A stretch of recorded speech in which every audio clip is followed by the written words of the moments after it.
bien en el año 2001-2003. O sea, desde distintos periodos, pero desde el 2001 usted ha tenido contacto, digamos, con la actividad del IDEPA. En fin, ya se nos ha explicado por los anteriores comparecientes que le precedieron a usted en el cargo, ¿no? Como el IDEPA, a través de una encomienda de gestión o a través de un convenio con el Instituto para la Reconversión de las Comarcas Mineras del Carbón, actuaba, digamos, como auxiliar, evaluando los proyectos que solicitaban subvención empresarial con cargo a los fondos mineros, llamémoslos así genéricamente. Bien, desde esa perspectiva, digamos, usted tiene un campo de visión bastante más amplio del que podrían tener los anteriores comparecientes, porque, vuelvo a decir, desde el año 2001 en distintos periodos, pero desde el año 2001 ha tenido esa responsabilidad. ¿Qué evaluación hace del uso que se ha dado, digamos, de esos fondos para apoyo empresarial, para la creación de empresas o para la creación de empleo? Yo hago una evaluación muy positiva. Yo creo que ha sido un mecanismo que ha permitido incentivar inversión en nuestra comunidad autónoma, que ha permitido acceder a fondos a empresas y ha permitido también, como consecuencia, la generación de un muy importante número de puestos de trabajo en nuestra región. Y es más, también es importante porque ha permitido incentivar inversiones en municipios como los municipios mineros, que de alguna manera han sufrido una crisis muy importante con la reconversión de la minería del carbón. No hay que olvidar que casi el 50% de los proyectos que se han aprobado han ido dirigidos a esos municipios. Municipios mineros. Muy mineros. Muy mineros. Que eran los que tenían algún pozo antes del proceso de reconversión, ¿no? Estamos hablando de la cuenca del Caudal y del Nalón. El 50% de los proyectos fueron localizados ahí. Sí. Y, en fin, el IDEPA nos ha enviado distinta documentación y demás. Luego le voy a preguntar de forma más concreta por las comparativas, pero ¿qué periodo medio de vida han tenido esos proyectos? Quiero decir, ¿las empresas que han solicitado esas ayudas permanecen o...? Sí. ¿Es un empleo que se ha consolidado en el tiempo? Sí. Yo creo que nosotros, los proyectos de inversión son seres vivos. Nacen, crecen y mueren con el tiempo, como todo en esta vida, ¿no? Pero yo creo que no tengo un análisis, no hemos hecho un análisis porque todavía no es el momento, no ha sido el momento y requeriría mucho tiempo y también, digamos, unos recursos económicos para hacerlo, pero con carácter general podremos establecer que entre el 65 y el 70% de los proyectos aprobados y que se han puesto en marcha siguen vivos. Pues es un número muy importante, a nuestro entender, Mire, de la documentación que usted nos ha mandado, el informe de las ayudas por años, nos han mandado una información en la cual en la convocatoria o en el periodo 96-2005 se habla de 686 proyectos empresariales con una inversión aprobada de 1.796 millones de euros, una subvención concedida de 330 millones de euros, cifras redondas, y una creación de empleo de 8.419 puestos de trabajo. ¿Cuál era la cantidad de fondos totales disponibles durante ese periodo? En ese primer plan. No se lo sé. Era el plan. No se lo sé decir. 98-2005. Para que los fondos son fondos que gestiona el Ministerio de Industria y que son para todas las zonas que el Ministerio de Industria tiene definido incentivos mineros hablamos de Galicia, hablamos de Castilla y León, hablamos de Castilla-La Mancha, hablamos de Cataluña, hablamos de Andalucía y hablamos de Asturias. Es un paquete global y después, en función de los proyectos que se presente, el Ministerio reparte los fondos en función de los proyectos. No hay una cantidad asignada para Asturias, ni para Castilla y León, ni para Andalucía en concreto. Es una cuantía global que no me sé el número si me lo pregunta. Pero la cuantía que estaba contemplada, yo creo que, en fin, era sensiblemente superior a estos 330 millones. Estamos hablando a nivel global del Estado. De cifras globales del 98 al 2005. ¿Para toda España? Para Asturias. No, para Asturias no tenía. Luego el reparto no se hacía en función de los Esos eran los fondos de infraestructuras, los que se repartían en función de... No. Los de empresas era independiente, ¿no? Los de empresas es una cuantía independiente, que es una cuantía, que es una convocatoria anual que saca el Ministerio por un importe determinado, X millones de euros. Esa cuantía no está territorializada, sino que es una cuantía para todo el territorio afectado por las convocatorias, que son eran Galicia, Asturias, Castilla y León, Castilla-La Mancha, Cataluña y Andalucía. Y no creo que me quede ninguna. Esas 5.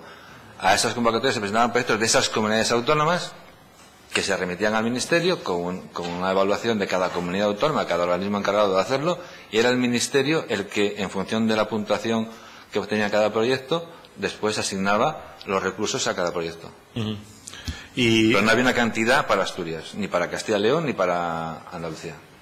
En ese proceso de evaluación, la puntuación, digamos, de los proyectos, la valoración de los proyectos, la hacía el IDEPA. Hacía la Agencia de Desarrollo de cada comunidad autónoma en función de los criterios de valoración que el Ministerio nos pasaba en cada convocatoria. En Asturias estoy hablando, ¿no? Sí, en Asturias la hace el Instituto de Desarrollo Económico con unos criterios de valoración que vienen definidos en las convocatorias, con una serie de puntos por cada una de las actividades. Si es municipio minero, muy minero, poco minero, el número de empleos, si es pequeña, mediana o grande, si el proyecto es innovador, si no existe en la zona. Hay una serie de criterios técnicos, objetivos, todos ellos, que se valoraban para que fuesen homogéneos en todas las comunidades autónomas. La comisión que hacía esa valoración, que aplicaba esos criterios, digamos, al caso concreto, a cada empresa, que era una comisión de técnicos del IDEPA, los informes los hacían los técnicos del instituto, sí. Finalmente, la aprobación de los proyectos correspondía al Ministerio. En el plan 2006-2012, segundo plan,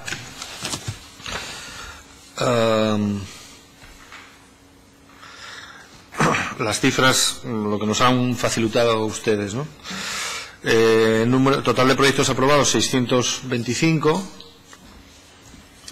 inversión 1.503 millones, subvención 253, hay una bajada sensible de las subvenciones, empleo 6.346. A mí me sale una ratio de 39.867 euros por cada puesto de trabajo. Más o menos. ¿No? Sí. Casi 40.000, 39, casi 40.000. ¿A ese le parece que es una ratio eficaz, eficiente? Sí, no es un mal ratio. Esta creación de empleo no está mal, no es un ratio elevado. De todos estos, ¿de cuántos proyectos se ha iniciado algún procedimiento para recuperar, digamos, la inversión por incumplimientos? Hemos pedido esa información, pero no la he encontrado entre la documentación que nos ha mandado el IDEPA, al menos. No sé si no la han mandado desglosada, pero no la han encontrado. Los proyectos, no me lo sé de memoria, pero eso se podría facilitar. Los proyectos, hay que distinguir entre los proyectos aprobados y los proyectos que se inician. El número de proyectos que se han aprobado son X. En el procedimiento desde la aprobación hasta su ejecución pueden pasar varias cosas. Una, que en el último periodo ha sido bastante importante, ha sido las renuncias. Es decir, casi el 30% o un poco más de los proyectos que se han aprobado en las distintas convocatorias han renunciado, ellos voluntariamente, porque no iban a poner el proyecto. Ha coincidido este periodo con un periodo de crisis muy importante y muchas empresas no han ejecutado los proyectos, han renunciado, con lo cual no pueden percibir ningún tipo de subvención. Y después están los que han empezado su proyecto y su proyecto de inversión, que se ha desarrollado con el tiempo. Es decir, se ha ido desarrollando y para proyectos, empresas en este periodo que hayamos iniciado la revocación, pues que el Ministerio inicie la revocación, es un porcentaje muy bajo, muy bajo. Pero no podemos saber cuántos. Pues será un 5% de revocaciones parciales, porque estamos hablando de proyectos que no han ejecutado el 100% la inversión. Entonces, las revocaciones son revocaciones. Y otra cosa son los reintegros. Si usted me pregunta por los reintegros, es otra cosa distinta de las revocaciones. El reintegro es la consecuencia de la revocación. Los reintegros es como consecuencia de que la empresa haya cobrado la subvención y en el periodo de mantenimiento, porque es un proceso muy largo. Es decir, desde que la empresa empieza con su proyecto, tiene un plazo para ejecutar las inversiones y generar el empleo. En ese momento se firma un acto de comprobación donde se verifican todas y cada una de las condiciones que se le han impuesto a la empresa, de empleo, de fondos propios, de inversión, de plazos de ejecución. A partir de ahí tiene 3 años de mantenimiento de las condiciones y después se verifica un mantenimiento de las inversiones de 5 años. Entonces, durante todo ese proceso se hace un seguimiento de los proyectos, con lo cual todavía la mayoría, el 80% de los proyectos de ese periodo que estamos hablando ahora, están todavía en esa fase de comprobación, de mantenimiento, de inversiones y de empleo. Y todavía no se ha cerrado el ciclo completo. ¿Y tienen alguna previsión de cuánto...? Hombre, no, yo creo que eso es muy difícil de valorar. La sensación que tenemos, la impresión que tenemos es que el porcentaje que dije antes de un 65-70% de mantenimiento de los proyectos se mantendrá. Porque aquellos que han empezado el proceso, que han invertido y que han generado un empleo y que se ha firmado el acta, pues, en muy pocos casos han cerrado. Una pregunta final. ¿La residencia geriátrica La Minería de Felechosa recibió algún tipo de subvención para ese proyecto? No. Eso fue con cargo a otra partida. Infraestructuras. No era un proyecto empresarial que solicitase subvención por esta línea de ayudas, ¿no? Muy bien, pues muchas gracias. No le voy a hacer más preguntas. Muchas gracias por sus respuestas. Para el turno de preguntas tiene la palabra el Grupo de Izquierda Unida.